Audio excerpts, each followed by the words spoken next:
ಸರಿಯಾಗಿ ನಡೀತಾವಲ್ಲ. ನಮಸ್ಕಾರ, Karnataka auto taxi ಚಾಲಕರ ಯೂನಿಯನ್ನಿಂದ ಮಾತಾಡ್ತಾ ಇರೋದು. ಸ್ನೇಹಿತರೆ, ಏನು 4ನೇ ತಾರೀಕು ಸಾರಿಗೆ ಇಲಾಖೆಯ ಎನ್ಫೋರ್ಸ್ಮೆಂಟ್ ಡಿಪಾರ್ಟ್ಮೆಂಟು ಮತ್ತು ಇನ್ನಿತರೆ ಅಧಿಕಾರಿಗಳು ಒಂದು ಹೇಳಿಕೆಯನ್ನು ಕೊಟ್ಟಿರ್ತಾರೆ. 5ನೇ ತಾರೀಕಿನಿಂದ ಬೈಕ್ ಟ್ಯಾಕ್ಸಿಯ ವಿರುದ್ಧವಾಗಿ ಮಿಂಚಿನ ಕಾರ್ಯಾಚರಣೆಯನ್ನು ಮಾಡ್ತೀವಿ ಅಂತ. ಇವರುಗಳು ಯಾವ ರೀತಿಯಾಗಿ ಮಾಡ್ತಾ ಇದ್ದಾರೆ ಮಿಂಚಿನ ಕಾರ್ಯಾಚರಣೆ ಅಂದರೆ, 5ನೇ ತಾರೀಕು 2020 ಮ್ಯಾಚ್ ಆಡ್ತಾರೆ, 6ನೇ ತಾರೀಕು ಒನ್ ಡೇ ಮ್ಯಾಚ್ ಆಡ್ತಾರೆ. ಇವತ್ತಲ್ಲೇ ಬೋಲ್ಡ್ ಆಗೋಗ್ಬಿಟ್ಟಿದೆ. ಇವರ ಅಧಿಕಾರಿಗಳ ಕೆಲಸ ಇಷ್ಟೇ. ಹಾಗಾಗಿ ಯಾವ ಕಾರ್ಯಾಚರಣೆಗಳು ಕೂಡ ಇವು ನಮಗೆ ನ್ಯಾಯಯುತವಾದಂತಹ ವೇದಿಕೆಗಳಾಗೋದಿಲ್ಲ, ನ್ಯಾಯನ ಕೊಡೋದಿಲ್ಲ. ನಮಗೆ ನ್ಯಾಯ ಬೇಕು ಅಂದರೆ ಒಂದು ಏನು ಪ್ರಕರಣ ಸುಪ್ರೀಂ ಕೋರ್ಟ್ನಲ್ಲಿದೆ, ನಾವು ಅಲ್ಲಿ ಪ್ರಬಲವಾಗಿ ನಮ್ಮ ಹಸಿವನ್ನು ಹೇಳ್ಕೊಳ್ಬೇಕು, ಇಲ್ಲ ಇವ್ರ ವಿರುದ್ಧವಾಗಿ ಸೆಳೆದು ನಿಲ್ಲಬೇಕು. ಹಂಗಂದ್ರೆ ಕಂಪನಿಗಳು ಇವತ್ತು ಎಲ್ಲೋ ಕೂತ್ಕೊಂಡು ಆ್ಯಪನ್ನು ಆಪರೇಟ್ ಮಾಡ್ಕೊಳ್ತಾ ಇದ್ದಾರೆ ಅಂದರೆ ಇವ್ರುಗಳಿಗೆ ಯಾವುದೇ ಹಿಡಿತನೇ ಇಲ್ಲ ಅನ್ನೋ ರೀತಿಯಲ್ಲಿ ಸಾರಿಗೆ ಇಲಾಖೆ ಅಧಿಕಾರಿಗಳು ಮಾತಾಡ್ತಾರೆ. ಅಂದರೆ ಇಲ್ಲಿ ಒಂದು ಕಾಣದ ಕೈಗಳು ದೊಡ್ಡ ಮಟ್ಟಕ್ಕೆ ವ್ಯಾವಹಾರಿಕವಾಗಿ ಆಟ ಆಡ್ತಾ ಇದ್ದಾವೆ ಅಂತಂದರೆ ಅದು ಸತ್ಯ ಅಂತ ಅಂದ್ಕೊಳ್ಬೇಕಾಗುತ್ತೆ.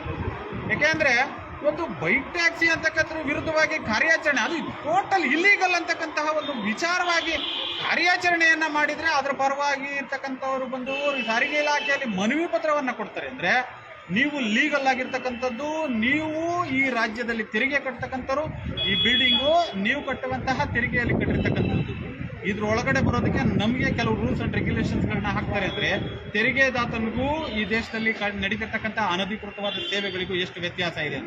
ಕೇವಲ ಇಲ್ಲಿ ಹಣಕ್ಕೆ ಮಾತ್ರವೇ ಮೌಲ್ಯವನ್ನು ಕೊಡ್ತಕ್ಕಂತಹ ಅಧಿಕಾರಿಗಳಿರೋ ತನಕಲ್ಲೂ ಕೂಡ ನಮ್ಮ ಕಷ್ಟ ಕಟ್ಟಿಟ್ಟ ಬುದ್ಧಿ. ಹಾಗಾಗಿ ನಾನು ಕೇಳ್ತಕ್ಕಂಥದ್ದು, ಚಾಲಕರುಗಳು ಕೆಲವು ಪರಿವರ್ತನೆ ಆಗಬೇಕು, ನೀವುಗಳು ಬದಲಾವಣೆ ಆಗಬೇಕು, ನಿಮ್ಮ ಹಸಿವು ಗೊತ್ತಾಗಬೇಕು ನಿಮಗೆ. ಆಗ ಮಾತ್ರ ನೀವೇನಾದರೂ ಬದಲಾವಣೆಯನ್ನು ಮಾಡಿಕೊಂಡು ಯಾರು ಚಾಲಕರುಗಳ ಪರವಾಗಿ ಹೋರಾಟವನ್ನು ಮಾಡುವಂಥ ನಾಯಕರುಗಳ ಜೊತೆಯಲ್ಲಿ ಬಂದು ನಿಂತ್ಕೊಂಡು ನಾವು ಬೆಂಬಲವನ್ನು ಕೊಡಬೇಕು ಅಂತೇಳಿ ಕೇಳ್ಕೊಳ್ತೇನೆ. ಈಗ ಪ್ರತಿ ವರ್ಷವೂ ಕೂಡ ತಮ್ಮ ವಾಹನವನ್ನು FC ಮಾಡಿಸ್ಕೊಳ್ತೀರಾ, ಪ್ರತಿ ವರ್ಷವೂ ಕೂಡ ತೆರಿಗೆ ಕಟ್ತೀರಾ. ನಿಮಗೆ ಪ್ರತಿ ವರ್ಷವೂ ಕೂಡ ಆಪ್ಷನ್ ಇದೆ, ನಾವು ಚೆನ್ನಾಗಿ ಕೆಲಸ ಮಾಡಲಿಲ್ಲ ಅಂದರೆ ಮುಂದಿನ ವರ್ಷ ಬೇರೆಯವ್ರನ್ನ ಆಯ್ಕೆ ಮಾಡ್ಕೊಳ್ಳುವಂತಹ ಒಂದು ವ್ಯವಸ್ಥೆಗಳಿದೆ. ನೀವು ಯಾರನ್ನು ಬೇಕಾದರೂ ಆಯ್ಕೆ ಮಾಡ್ಕೊಳ್ಳಿ, ಒಳ್ಳೆಯವ್ರ ಜೊತೆಯಲ್ಲಿ ಆಯ್ಕೆ ಮಾಡ್ಕೊಳ್ಳಿ, ಒಳ್ಳೆಯವ್ರ ಜೊತೆಯಲ್ಲಿರಿ, ನ್ಯಾಯಯುತವಾಗಿ ಹೋರಾಟವನ್ನು ಮಾಡಿ ನಿಮ್ಮ ಕುಟುಂಬಗಳನ್ನ ಭದ್ರವಾಗಿ ಕಾಪಾಡುವಂತಹ ಒಂದು ವ್ಯವಸ್ಥೆಯನ್ನು ಮಾಡ್ಕೊಳ್ಳಿ ಅಂತೇಳಿ ನಾನು ಈ ಮೂಲಕ ಮನವಿಯನ್ನು ಮಾಡ್ಕೊಳ್ತಾ ಇದ್ದೇನೆ. ಸ್ನೇಹಿತರೆ, ಧನ್ಯವಾದ.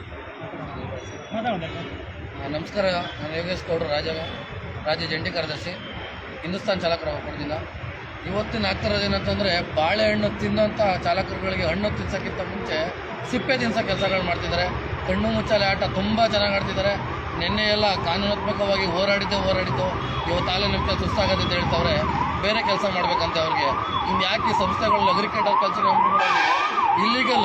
ಲೀಗಲ್ ಏನೋ ತಾಕತ್ತಾಗಿ ಇಲ್ಲೀಗಲ್ ನಮ್ಮ ಬಿಸ್ನೆಸ್ಗಳನ್ನ ಅಪ್ರೋಚ್ ಮಾಡಿ ಅವ್ರುಗಳು ಸಾಥ್ ಕೊಡೋಂಥ ಕೆಲಸಗಳು ಮಾಡ್ತಾವ್ರೆ. ಇವಾಗ ಭೈರತಿ ಸುರೇಶ್ ಅವ್ರು ಏನು ನೀವು ಸಾರಥಿ ಆಗಿದ್ದೀರಾ, ದಯವಿಟ್ಟು ನೀವುಗಳಾರ ಮುಂದೆತ್ಕೊಂಡ್ಕೊಂಡು ಎಲ್ಲ ಚಾಲಕರು ವರ್ಗದವರು ಒಬ್ಬೊಂದೇ ಜೀವನ ಅಂದ್ಕೊಂಡು ಚಾಲಕರುಗಳಿಗೆ ಒಳ್ಳೆ ಕೆಲಸ ಮಾಡೋಂಥ ಕೆಲಸಗಳು ಮಾಡಿ. ಇಲ್ಲ ಅಂದರೆ ಮುಂದಿನ ದಿನಗಳಲ್ಲಿ ನಿಮಗೆ ತಕ್ಕ ಪಾಠಗಳು ಕಲಿಸ್ತೀವಿ. ಯಾವ ಸಾರಿಗೆ ಸಚಿವರು ಯಾರೇ ಆಗಿರಲಿ, ನೀವು ಮುಂದೊಂದು ಮಾತಾಡೋದು ತುಂಬ ಚೆನ್ನಾಗಿ ಕಲಿತಿದ್ದೀರಾ. ಯಾಕೆಂದರೆ TV ಶೋ ಆಗಿಬಿಟ್ಟಿದೆ. ಶೋಗಳ ಮುಂದೆ ಏನು ಮಾತಾಡಬೇಕು ಅದು ಮಾತಾಡ್ತೀರಾ, ಹಿಂದೆ ಏನು ಮಾಡ್ಬೇಕಾದ್ರೆ ಮಾತಾಡ್ತಿದ್ದೀರಾ. ಕೆಲವು ದಿನಗಳಲ್ಲೇ ಎಲ್ಲ ಚಾಲಕರುಗಳು ಒಂದಾದರೆ ಎಂಥವ್ರು ಬೇಕಾದ್ರೆ ಸದೆ ಬಿಡೋಂಥ ಕೆಲಸಗಳಾಗುತ್ತೆ. ಜೈ ಹಿಂದ್, ಜೈ ಕರ್ನಾಟಕ ಮಾತು.